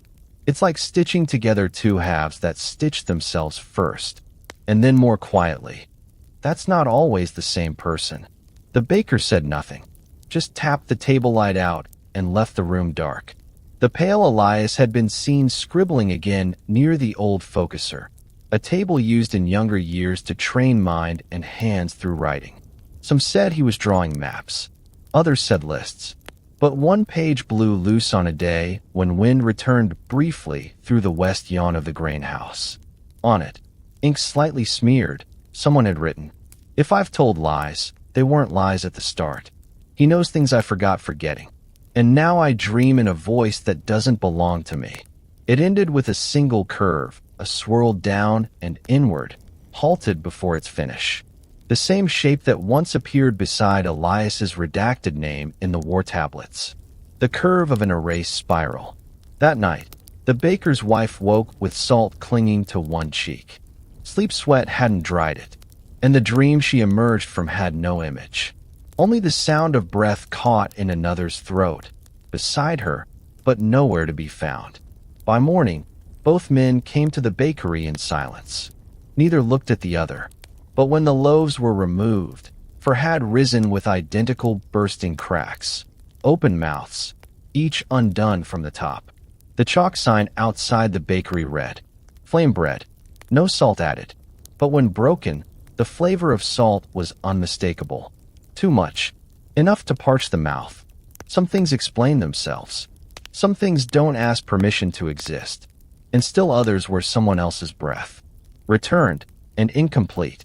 The back wall of the tannery had begun to collapse well before the war, but no one paid it much mind. The wood had bowed and cracked even when Elias, or whichever Elias, was young. That wall had leaked amber dye through winter and shed hide flakes through summer, and cats used to sleep beneath it where the ground was dry. The space behind it belonged to no one, not really. Dirt ran thin there. Popweed pushed its knuckles through every year, and nettle grew thick across the back line like a warning too old to mean anything. But that was where he went. The burned man, one morning just after the thaw, not walking with purpose, There was no urgency behind his steps, just a slow, memorized route that carried him through a lean break in habit and made him turn where no current footpath remained. He carried nothing but a small wrapped cloth and the stub of a candle twice used. No food, no intentions spoken aloud. He knelt behind the wall. What he was looking for, only he might know. It was Gannett and Pell, two cousins, not yet out of schooling, who saw him first. They'd taken to hunting mice behind the oak barrel where marrow bones used to be stored. When they spotted him, they crouched still, like animals doing their best not to awaken a larger beast. But the man didn't look at them. He was brushing something, thinly, across the ground. A stone slab, pale, half swallowed by dirt and threads of bramble root. He brushed harder, cleared a square shape, set to tracing its edges with the heel of his hand. Only afterward did they recognize the shape as a game board, a child's grid etched into lime wash. Squares, 17 wide. The game had once been common in Low Barrow's northern years. Before the Blight, before the road split. A counting game played between two, where flower pebbles or inkstones were laid in turn, and one winner claimed the memory of the spot. But no children played there now. No child they asked even knew the rules by name. It was a secret old enough to stain things. Old enough that even the air above it didn't sound the same. The board bore 6 etched initials. One of them EH. Another had been scrubbed foul. An attempt at removal. Later that dusk, when the burned man walked back, hands dry, cloth used, he did not speak about what he'd found. But that evening, he lingered longer in the square than usual. Just once, they say, he reached into the dip of his coat and drew out something thin and brittle. A pebble, half-dyed, flower-flecked, pressed it between 2 fingers, then dropped it like a coin no longer worth spending. In the morning, there were more questions. The tailor's wife, nearly blind from years of needlework, said she woke in the dark with the strong scent of old lime beneath her hair. I never worked limestone, she told her son, but the smell clung. Others noticed different signs. A book long buried in the tool shed rose to the top of its box, open to a single page, where the phrase "Remember the chalk-long fields" had been written twice in 2 hands. One curved, neat. The other cramped, overlapped, hurried. Neither belonged to the household. And at the tannery back wall, someone had stood in wet earth. Prints left behind, left heel dragging, like memory resisting the forward motion of the body. Some spoke to Elias, the pale one, but when asked about the game board, he blinked. No, he said, we never played there. Not you. No, never behind the tannery. We weren't allowed. That wasn't false. It was near truth, but not full. When the story reached old Sarn, the dye worker, he laughed once, dry and wheezing, and said, I caught little Elias playing near that wall. He swore it wasn't him when I shouted. But he always had that pebble in his mouth, tied to a string. What boy does that if not to remember what he shouldn't? Then he frowned. But, come to think, maybe that wasn't him. The double memory made its way back through the town, but its weight landed nowhere. A visitor passing through might have thought the village a place threaded with small errors, stories told in mirror, guesses stacked on guesses. But there had been clarity once. Elias Harrow had been their boy. He had chewed stones like toffees, slept beneath flower racks, and cursed it rained too early in the season. He had broken a tooth on the hearth basin and never told his mother, though he'd winced for days. So how, then, did the burned one know every creak in the grange floor? How to heft the splintery pails so they didn't lean? How much flour to flick between the cracks to keep beetles from nesting in the corners? Maybe it was shared memory, said one. No, that kind doesn't stretch that far, said another. By week's end, the village gave in to its own confusion. They decided, softly, to let the boy be played by 2 faces in shifting roles. Not one man, not imposters, just fragments reassembling in alternating scenes. They kept a ledger with no names, tasks completed with no authors. Hours passed without footnotes to judgment. But children kept finding the pebbles. Tiny ones at first. Flat. Smoothed in a way no nearby brook could do. Some bore a trace of ink, though none dark enough to show symbol. Others smelled vaguely of ash, like bread burned too fast, then left long enough to transmit the story of its flame.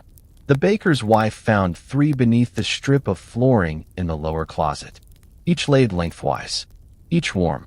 She held them in her palm until they cooled. Never told. The pale Elias walked with a limp that week. He hadn't before, and didn't remember why. I must have turned the joint wrong getting sleep, he muttered, working uneven things. And yet the limp matched the same pattern the baker remembered from childhood years. The very limp no boy had copied since the bone-setters fixed it during the season of rotten hay. The burned one offered him vinegar water. Just once. No words. Just the cup. But it meant something. Because they sat beside each other for the length of a whole dusking, watching puddle light form on the cobblestones without speaking. From that night on, the prints near the game board doubled. Twice daily, someone walked to the grid. Knelt. Waited. Gannet and Pell watched from the hedges. They kept count of the traces. 21 stones placed. 13 removed. Endgame calculations, 2 against 2. But who played? No one quite knew. Only that the board was remembered, even if the players weren't. Some said it's not memory that fades first, it's place. Once the world forgets where something happened, how can names survive? The tannery wall soon melted under late rains. The print under bramble dirt was gone. But sometimes at dusk, the wind still lifts just enough of the soil to expose the corner of that strange, etched square. Tilted. Faint. Still waiting for the final move. The grave was just beyond the north bend, where the earth thinned under years of overwatering. Burials came difficult there and shallow. Even in quiet seasons, digging disturbed chalk too near the surface, and bones rarely sat settled. They tilted, shifted, forgot their allotted rest. People said the ground in that patch never kept silence properly. No root dared knot itself beneath it. No stone stayed dry once placed. Elias Harrow, whichever version the records wished to keep, had been assigned to rest there. A temporary measure, they said. A placeholder until confirmation or claim. His mother hadn't been shown the body, only a wrapped shape in the copper-lined cart when it came through 2 winters ago. And even then, they weren't sure. He'd been shipped home under a bent nameplate. No teeth left. Wounds written only in ash and paper, not truth. They placed him in a linen shroud. Loose weave, no badge, no ring. The only marker, a ceramic bead looped on an iron pin. Burnt glass blue. A boyhood gift his mother swore belonged to her son, though no one could be certain if it was his or simply common among the forged sets handed out to fresh conscripts in the early months. They buried him at dusk. No headstone, just a split-log post, notched once, then again, and tied with a thin braid of cloth that flapped for fewer than 23 days before wind stole it. That settled the matter, or tried to, until the rain came hard that year, and with it, something loosened. The grave opened on a day when no one expected it. The land peeled downward, gently, not sudden like a rupture but slowly, apologetically, like something ashamed of carrying too heavy a lie. Ashwood Maddie was the first to see it. She had gone to hang greens over her father's marking, a habit she'd kept even after the man had drifted into forgetting and then into stillness. She passed the ridge and froze when she saw the grave. It was empty, not half-filled, not disturbed by dogs or root fold. Empty, no fabric, no bones, no bead, only a hollow shape like someone had lain there without sinking. Not enough weight, she would say, like a man made of lighter material. Or memory. She called for help. Others gathered. One brought a spade. They dug gently at first, then purposefully. The ground held nothing. No second layer. No container. One layer of hand-turned soil, set lightly, packed by time, and now undone. No remains. No artifacts. The post that marked the burial leaned slightly, and beneath it, written faintly in chalk so thin it disappeared when touched, was a line. Not stayed. When the village ledger was brought out, its entry for Elias Harrow, death confirmed, 1st of Frost Month, was still there. No one had touched the page. And yet, beneath it, someone had written in the margin, tallow shape, smoke-borne. There was no hand to match the writing. Not the baker's, not the ledger keeper's, not the pale Elias, whose hand drifted backswept and light. And then, from the well frame behind the gameboard wall, a parchment surfaced. Not left on purpose. It had been stored inside a rusted tin, long since buried beneath rain spill and clay, but washed out hours before any eye caught it. The page was brittle, but whole. The ink, dried and blurred, held only a loose grid, 17 by 17, and the middle square marked with an X. On the back, 9 words. He sleeps elsewhere. And then, in another hand, if at all, arguments bloomed, quiet and slow like lichen. Some said the grave was never filled, that no body came, that the town had buried grief, not a man. Others claimed the right man had lain there, but was pulled out from the earth for reasons not meant to be understood. A few whispered it wasn't a man at all who had been buried, but something sent in his place. A weight, a substitute, a vessel.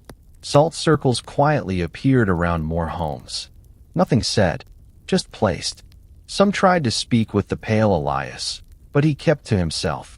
He neither answered nor denied. With every passing day, he became less like someone holding a memory, and more like someone uncertain where he had placed his own. The dog ceased sleeping inside. One morning, the burned man visited the grave. He stood alone before the shallow hollow, his posture heavier than usual. He traced a finger along the edge where the old soil cracked like dried lips, then bent, pressed his palm into the center, and sat that way for hours, unmoved, as if listening through the ground. When he finally rose, there was ash on his hands. No fire burned nearby. The pale Elias did not appear that evening. When asked, the baker merely shook his head once. He'd gone for brass nails, to mend a door hinge. Didn't say which door, didn't say when. But when the sun sank, he hadn't returned. It wasn't until the next day they found something. Burrowed just beneath the threshold of the flower house, beneath a loose board only the boy Elias had known to loosen in one precise way, was a shard of mirror glass. Tarnished, colorless, but intact. On it, no face. Only the suggestion of one. Not all the villagers looked. Not all dared. But May Kilton did. Held it just to the light and shouted back. I saw both their shadows. And then, with a trembling lip, both holding the other, she dropped the shard. It cracked upon the floor, but did not break. And when someone swept it up, hands shaking, there was ink smeared across the back. A 3-letter word. Ash. Some say it meant the name. Others say it meant the grave had lied. But most forgot the grave after that. Or tried to. No one fixed the post. No one covered the hollow. Nature took it for its own, the way it took the hilltop cairns and the olive-press storehouse beyond the fork road. Each time the wind blew through, the cloth that had once tied the marker fluttered from somewhere else. Someone said it was stuck in the mill wheel. Someone else said it caught on old Finney's weather vane. In truth, it flickered in every corner. Always the same strip. Always the same color. Cut at just the same angle. As though returned again and again. A man was buried, but the soil holds no imprint now. And names, when spoken there, seemed to skip one beat too many. The first time she noticed the salt pile, it was no larger than a cupped palm, tucked in the far end of the loft where the milled oats were kept before drying. Its edge crumbled just slightly under the breath of passing air. She brushed it away, thinking perhaps a sack had burst or someone had stored a grain too long. But it returned the next day, larger, neater, sharpened with intention. Salt doesn't move on its own. Not in Low Barrow, not in any place ruled by ordinary rules. It is placed, poured, rationed, mined in brick-sized blocks or bartered in rings of pressed clay. No one in the village wasted it. It stored well. It preserved things. It told stories when words turned bitter. So when the salt returned, 3 days in a row, always before full mourning, it became something heavier than nuisance. It became sign. The baker's wife stopped sweeping it on the 4th day. She studied where it gathered and began to measure it, quietly. A spoon held flat, turned once and settled.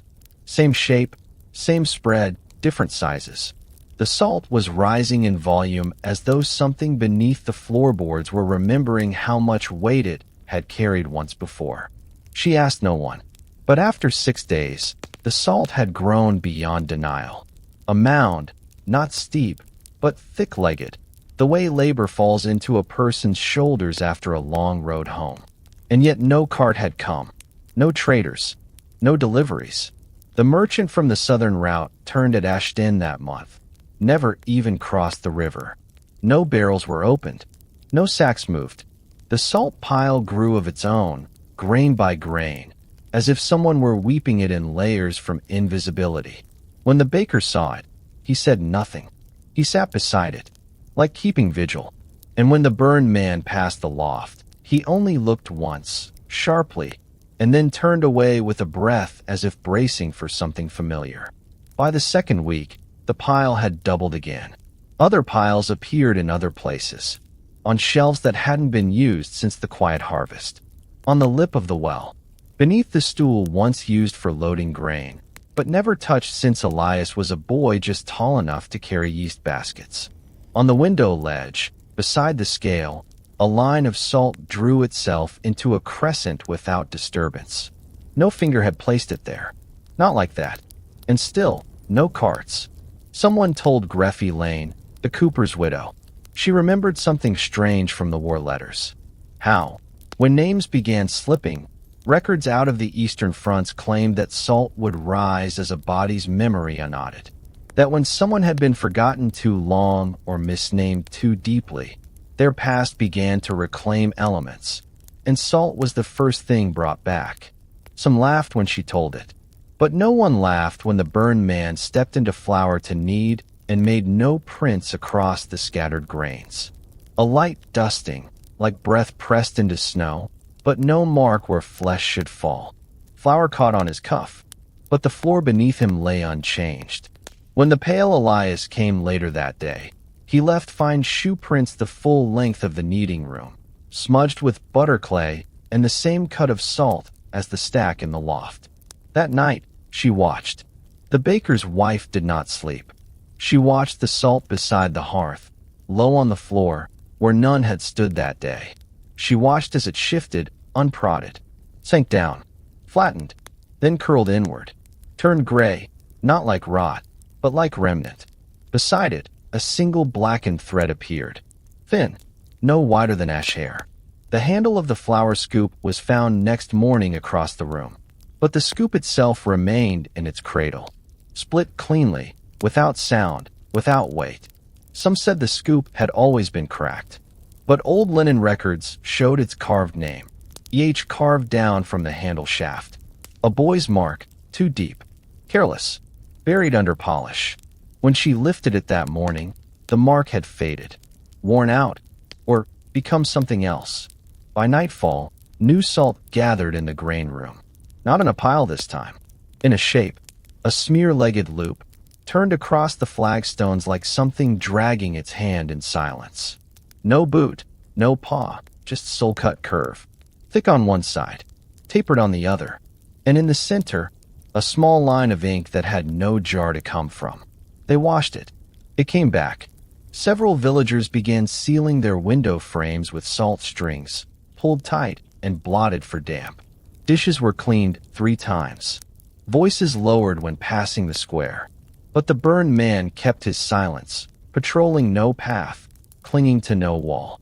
He moved as he always had, through soft curves in place, not time. No one asked what he knew. Only one, Gannett, the mouse-chasing boy, dared to speak. He crouched one morning at the mill's edge as the man passed. "Did you make the salt?" The burned man slowed. "No." Gannett stood up straighter, braver. "Then what made it?" After a pause long enough to bend light, the man replied. Something's still missing its name. That answer stayed in the boy's lungs all season. On the 10th day, the salt mound in the loft reached the beams. An old sack fell inward, not from pressure, from yielding. The beam, dry for decades, cracked with a noise like bone dipped in brine. And when it split, a black bead dropped from its center. Glassy, burnt at the edge. The bead matched the one lost from the original Elias burial. Glass blue, storm-scarred, ash-mottled. Except this one bore something in its center. A black line, pressed into it, as if written post-glaze. A letter, or a number, too faint to read in certain light. The baker stared at it for an hour. She, his wife, did not move it from the stone. They kept it unspoken. No ledger entry. No mention to the pale Elias. Some secrets cannot be given simultaneously to two men with the same name. That evening, salt bloomed again in a new place. Not in the bakery, not in the well, but in the bed. Her side, the shape of a hand, faint and open.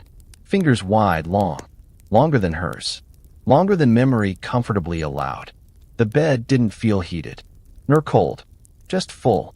She sat on the edge of the mattress until morning, said nothing, did not brush the salt away. She let it rest. And when the pale Elias entered, asking for warm water for a burn on his wrist, laughing, light, unaware, she did not mention what she'd seen. But when he asked her name, just to smile at her, just to tie them back to something known, she paused longer than she ever had, and answered, "I think I remember it, yes." In another voice, one that sounded like silence come home to rest. Morning came in crooked over the barley, light slanting thin through reed-veined clouds that hadn't spilled weather in days. The rain had threatened the night before, hung in the corners of the sky like thoughts not quite said. But it had left before it settled, and the village woke to a silence not soft but emptied. Old cloth stretched too long between pegs. The burned man was gone. Not gone in the way that alarms. Not fled. Not folded into smoke or circumstance. Just not there. His place on the loft mat creased inward, but no dust lay disturbed. The back door, never properly latched, had not been opened. There were no prints. The baker rose first. He stood in the flour house, spoon in hand, and did not notice he had stopped scooping. The flour ran around his knuckles. The scoop dipped. The beam creaked twice above his head and never again. He walked the yard once, twice, touched nothing. Not until he reached the splinter post by the well, the same where the ash sometimes settled. A small print marked the ridge this time, thumb-wide. A circle, once nicked in the center, like the bead glass, like the crumb's crest, like the wound that never closed. The salt was gone, every trace of it, even from places that should hold it by nature. Rim of the well, base of the dye house, the shelf where the ledger once rested. Not collected, not cleared, vanished, the empty kind. And in place of it, threads of soot along the outer wall of the bakery. Thin, almost playful, the kind that stuck only if one had leaned too long into heat, then pressed their back into sleep. They curved downward, like shoulders had rested there. The village did not stir urgently, but it stirred. One by one they noticed. The boy saw the mirror had no cloud in it anymore, only light, no figures. The flour scoop no longer cracked. The banneton stopped overflowing and settled flat. Dreams did not visit that week, and no one saw the man again. Not the burned one, not his double. Only one remained. Elias, named thus, standing in the square, not knowing quite what hour he woke or what day winter had ended. The baker sat beside him once, peeling reed stalks for no reason. Together, they waited for the chimney to warm or crack or whisper. It did neither. Still sealed, still faintly warm. When asked how he slept, Elias blinked too long. "Like I forgot which spine was mine," he said, and no one corrected him. The game board behind the tannery faded. Lime scraped by passing paws. A dog dug up a single stone, split through the middle. It was placed on the baker's doorstep. Someone tucked it away. Drawer. Forgotten. The grave remained unmarked. Open, grassed over. But those who wandered too close turned back mid-step. Not out of fear, just discomfort. Like passing someone on a road and realizing too late they were your expression. At the tower, the bell rope hung straight, even when wind rolled through sideways. And when Gannet sang his field song, only one echo returned. Not two. Never two again. Some said the man had merged. Others that the wrong one left and the right one stayed. A few still believed neither had ever truly belonged. But all could agree on this. The wall where he'd stood for 4 nights, leaving no footprints, had finally grayed. Salt returned in time. By sackload. By barrow. From the road cart that finally came again from Ashden. But no one remembered ordering it. When they opened the first barrel, a slip of paper slid free. Folded once. It had no ink. Only the impression of pressed writing. A name, half legible. And beneath it, a debt paid in recall. The paper crumbled fast. The rest of the salt bore nothing unusual. No marks. No warmth. No pattern. But the birds didn't touch it until 3 days had passed. And only after the wind changed direction. Only after his name was spoken aloud in the square and yielded no echo. Only then. Some say he left to find what could not follow. Others that he stayed until low barrow no longer mirrored his shape. But none saw his face again. Just the curve of shadow on the wall where he had stood. Longer than his body. Just barely longer than the stories he left behind. The house breathes softer now. Cracks in the floorboard stretch just slightly wider than before, not from age, but from rest. The linen near the hearth no longer curls when the wind moves. It only shifts, like someone sighing in a chair that no longer creaks. The fire stays low by choice, never reaching for more than it needs. On nights when the sky opens, the scent of damp grain drifts down from the loft and clings to the corners. In the upper drawer, folded beneath flax thread and wound parchment, the mirror shard has dulled to the point of hiding even its own reflection. Nothing sharp remains in it. No face. Only the blur of skin that could have belonged to many. The game board by the tannery no longer shows its grid. Grass took it slowly, lovingly, blade by blade. But sometimes, just before fog lifts, a shape beneath the soil leans through. A groove. A square. A mark meant for a piece long since lost. The salt no longer arranges itself. It obeys now. Settles in bowls. Rests where placed. It no longer remembers unless reminded. That's what peace means in a place like this. Not forgetting, but no longer needing to recall. A cart passes the edge of the barley bin once a month now. Always quiet. Never with names. Sometimes it leaves behind a parcel of oats. Sometimes nothing. Once, it left a scrap of blue glass folded in cloth. No one spoke of it. In the night, when the wind rises, it brushes ash from chimney bricks and carries it low, slow, across the floorboards. Not haunting, just history, dusted off beneath another man's step. And in the dark where names used to echo, only breathing remains. If what we uncovered deserves to be remembered, leave a word. That's how history survives. Have a good night.